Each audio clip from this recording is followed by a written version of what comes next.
En el vídeo de hoy nos centraremos en la detección precoz y en la lectura e innovación pedagógica. Comenzamos.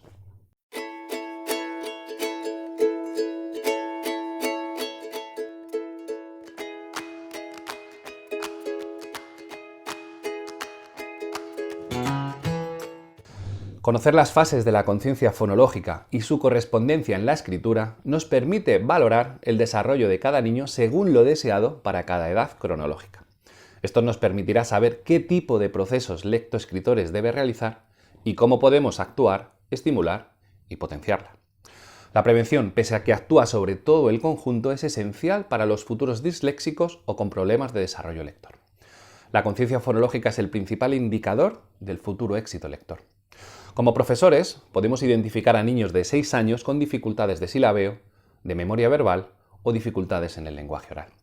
Será nuestro objetivo pasar un protocolo de intervención y reunirnos con las familias. La prevención lectora de los niños debe ser una prioridad en las escuelas y en las familias españolas mediante la aplicación de programas de entrenamiento en la conciencia fonológica, en el conocimiento de las letras y su correspondencia con los sonidos y la velocidad de denominación. Estas actuaciones ayudarán a los alumnos con y sin dificultades antes de promocionar a primaria. Debemos involucrar a los padres en estos programas de estimulación prelectora. Bravo, en 2004, implora, y cito, el desarrollo de la conciencia fonológica debería ser un objetivo de los programas de infantil, de modo que al ingresar al primer año, los niños tengan un desarrollo fonológico satisfactorio para aprender a decodificar. Fresneda y Díez, en 2018, se muestran más críticos con la no implementación de estas metodologías y cito: a pesar de las evidencias que presenta la conciencia fonológica en la adquisición del lenguaje escrito, no se observa en las aulas de los primeros años escolares una implementación de intervenciones pedagógicas dirigidas a desarrollarla. Juan Jiménez y Ceferino Artiles, en 1990, desean que este planteamiento debe hacerse extensible a la práctica educativa en preescolar, donde se consideran los aspectos perceptivo-motrices y espaciales como prioritarios. Y os voy a contar una realidad. La intervención es más efectiva cuanto más temprano se realiza y, más concretamente, cuanto más pequeños sean entrenados todos los niños. Soy defensor de identificar precozmente a estos alumnos e incluso elaborar protocolos de intervención en infantil. ¿Y si supiéramos identificar las señales del desarrollo de la conciencia fonológica? ¿Y si las familias trabajan en paralelo en casa con la escuela? El hecho de aplicar programas de estimulación no implica que consigamos eliminar estas dificultades, pero sí habremos entrenado y avanzado en el desarrollo de la conciencia fonológica. Es mejor intervenir que esperar un desarrollo espontáneo en el niño. Loningan, Bars, Anthony y Barker defienden que la estimulación puede comenzar desde los 2 o 3 años de edad. Pero ¿cuáles son los indicadores más activos en la primera etapa de nuestros niños? Las alarmas que pueden aparecer a los 4 años de edad son las siguientes. Dificultad para aprender las letras y sus sonidos. Dificultad para silabear palabras sencillas. Pobre lenguaje verbal. Pobre memoria auditiva. Incapacidad para detectar las rimas. Dificultad para nombrar objetos cotidianos. La escritura puede presentar desajustes, ya que no pasa por las fases de desarrollo estandarizado. Tardía aparición del lenguaje verbal. Problemas generalizados con el lenguaje. Pese a ello, estas indicaciones pueden ser menos potentes que pruebas estandarizadas y más adaptadas a la experiencia clínica. Pese a que nuestra experiencia puede facilitarnos la información de qué alumnos necesitan intervención temprana, podemos y podríamos utilizar herramientas estandarizadas para dar fiabilidad a nuestras dudas iniciales. Una de las más conocidas es la de Fernando Cuetos, Test para la detección temprana de las dificultades en el aprendizaje de la lectura y escritura, del año 2015. Es gratuita y se puede aplicar desde los 4 años de edad. Las pruebas son discriminación de fonemas, segmentación de sílabas, identificación de fonemas, repetición de pseudopalabras y de dígitos y fluidez verbal. El test permite identificar futuras dificultades para iniciar programas tempranos de intervención. Veamos 3 ejemplos. Edad 5 años y 5 meses. Este niño no presenta dificultades de escritura, incluso evita las faltas ortográficas al preguntar al adulto. Este test y la realización de esta escritura evolucionada nos indican que el progreso es muy positivo. Resultado del test: 25 de 30 puntos. Resultado normal. Edad 4 años y 10 meses. La escritura de este niño se aleja de los estándares de la etapa de la escritura silábica. Aparecen letras que no existen en la palabra y escribe de manera lenta. Resultado, 17 sobre 30. Dificultades leves. Edad, 4 años y 7 meses. Este niño presenta un mínimo riesgo futuro. La escritura es avanzada y característica de la siguiente etapa de la conciencia fonológica, la fonémica. Es capaz de segmentar todos los sonidos. Resultado, 30 de 30.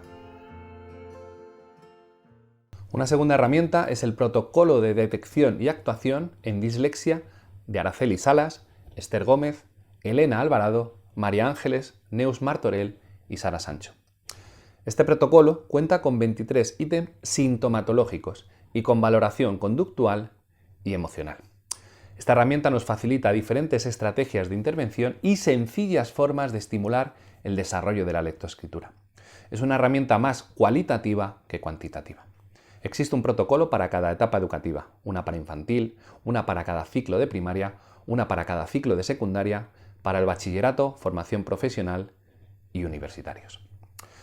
En el momento de grabar este vídeo, mi admirado Julián Palazón, doctor en Ciencias de la Educación, está preparando su instrumento de detección EVA Prelec, con el objetivo de identificar de manera temprana a niños con dificultades en el aprendizaje de la lectoescritura.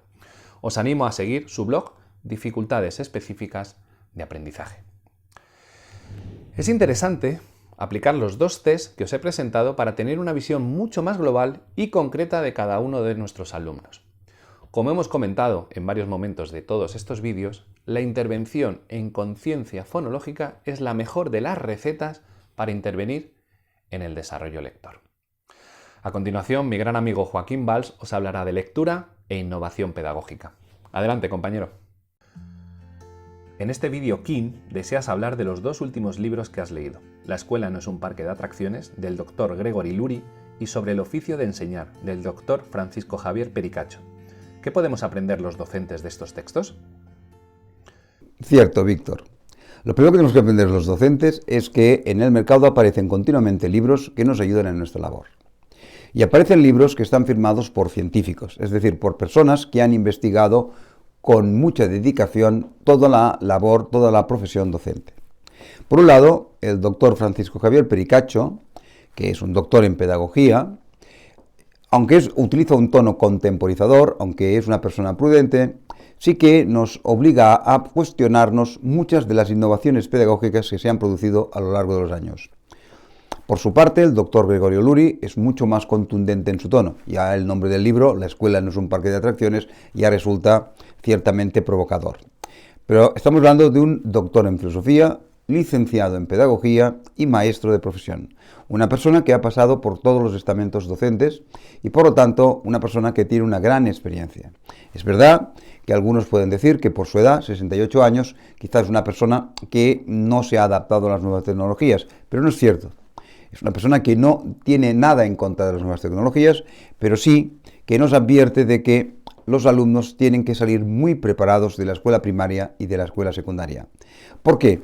Las personas que estamos en la universidad, y las personas, en mi caso, que llevamos muchos años en la universidad, sí que hemos ido notando un periódico, un paulatino deterioro de los conocimientos con los que llegan nuestros alumnos y nuestras alumnas. Cada vez leen peor, la ortografía es horrible y los conocimientos matemáticos son muy escasos. Y esto es realmente peligroso, porque la universidad no puede resolverlo todo. Nosotros no podemos enseñar a leer, no podemos enseñar a escribir. Podemos dar conocimientos propios de cada una de las carreras. Yo en mis asignaturas que tienen un componente matemático, desde hace años he decidido partir de cero, no dar ningún conocimiento por sabido. Pero eso implica que el alumno que sí sabe sale perjudicado porque tengo que parar la clase, explicar un concepto básico que muchos de sus compañeros y compañeras no conocen, y ese alumno, esa alumna, pues pierde un poco de tiempo esperando que sus colegas se pongan a su nivel. ¿Cuáles serían los objetivos a alcanzar en cuanto a lectoescritura y ortografía? Bien, Víctor, permíteme que por una vez me introduzca como un intruso en tu campo de actuación. Hablo desde los profesores, desde el mundo universitario, que somos los que recibimos los alumnos y las alumnas que salen de la escuela primaria y de la escuela secundaria. Vuelvo a insistir que nuestros alumnos y alumnas leen mal y escriben mal.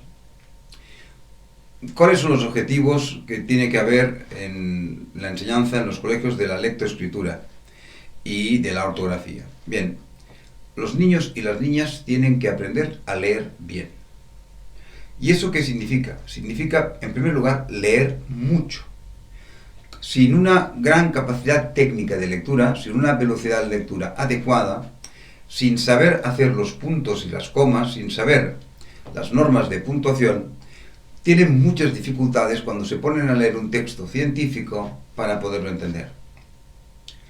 Por lo tanto, es muy importante que volvamos a darle, si es que no lo estamos haciendo, la importancia que se daba, por ejemplo, en mi época, a la hora de aprender a leer y escribir. En mi época, y no quiero decir que cualquier tiempo pasado la enseñanza sea mejor.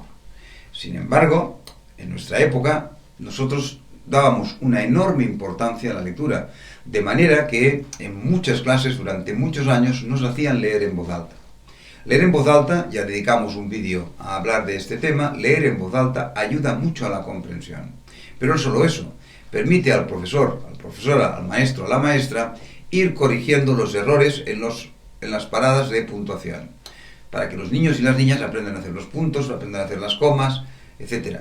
Si no, lo leen como una frase toda seguida y al final pierden el sentido de la frase. La lectura con comprensión tiene además una importancia radical a la hora de estudiar. Cuando nosotros estudiamos, básicamente lo hacemos leyendo. Por lo tanto, aquellos niños y aquellas niñas con una dificultad lectora importante son niños y niñas que les cuesta mucho aprender de textos escritos, les cuesta mucho aprender de manuales. Por lo tanto, tenemos que hacer un esfuerzo enorme en que nuestros niños y nuestras niñas sepan leer. Pero también es importante que sepan escribir. Tú has dedicado gran parte de tu labor y tienes un método excelente para mejorar la ortografía de los niños y de las niñas. Sabes la importancia que tiene. Porque cuando escribimos bien, eso nos permite expresar mejor nuestros pensamientos de una forma verbal.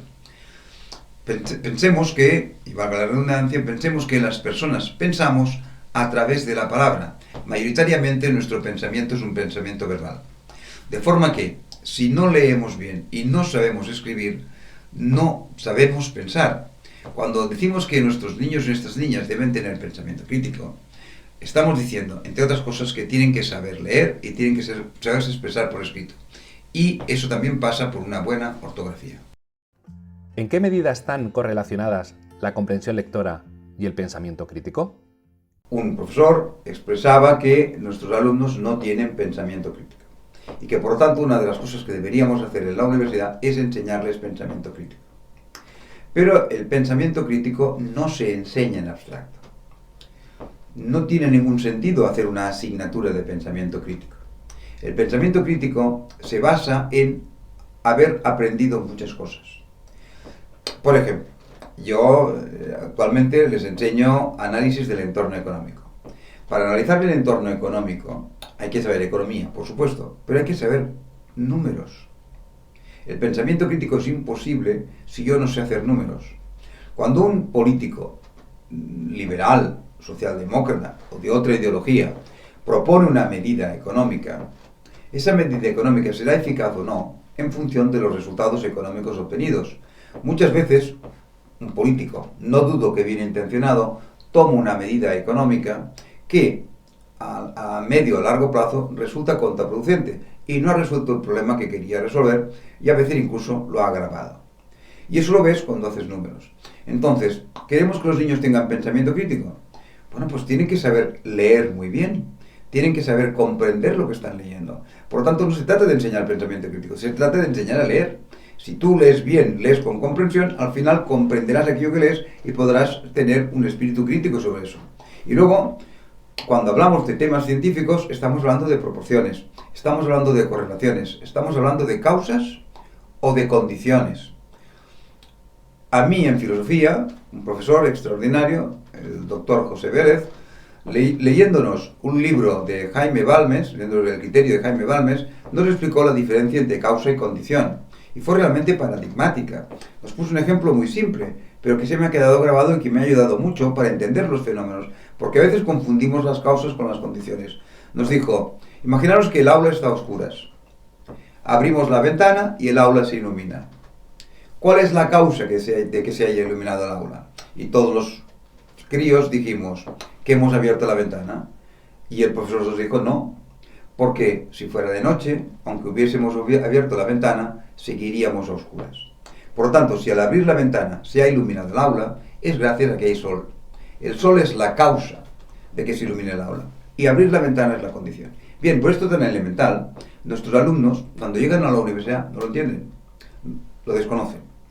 De manera que toman como causa cosas que se producen a la vez, simplemente están correlacionadas, y son dos cosas que suceden paralelamente, pero que no tienen por qué estar necesariamente ligadas, o a veces confunden las causas con las condiciones. Todo esto es saber lógica. Por lo tanto, debemos volver a introducir seriamente la filosofía en los estudios. Porque la filosofía, entre otras cosas, nos habla de lógica.